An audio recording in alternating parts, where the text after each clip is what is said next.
morning, everyone. Good morning. So have you been following the Major League Baseball playoffs? I don't mind telling you, I am a lifelong baseball fan. Sadly, my favorite team missed the playoffs, but I have been enjoying rooting for the Mariners and, of course, rooting against the Dodgers. And when I was a boy, baseball was known as America's favorite pastime.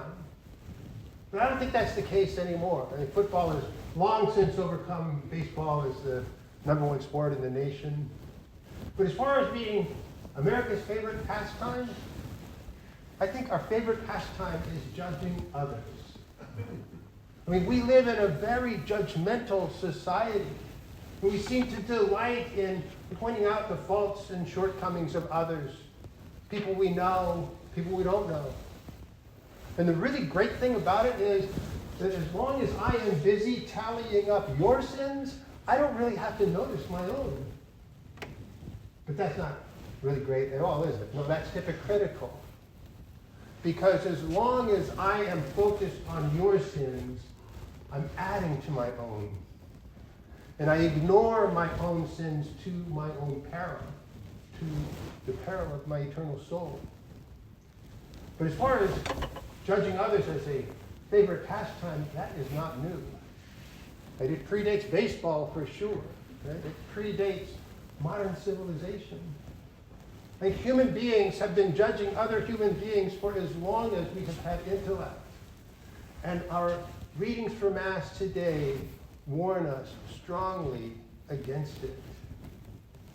Now you may say, well, heck, it is necessary to make judgments sometimes. For example, if a person is accused of a crime, right, justice must be done. And a part of that process is making a judgment. And yes, it is true that there are times when it is necessary to judge another person's actions, particularly in the court of law. But only God can judge a person's soul. And when we try to take that responsibility away from God, when we start to demand of others what we don't even expect of ourselves, well, then we put ourselves above God's judgment. And in so doing, we subject ourselves all the more to it.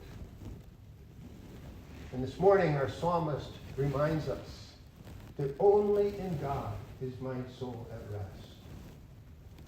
So as we gather to share this most sacred meal, let us truly rest in the Lord.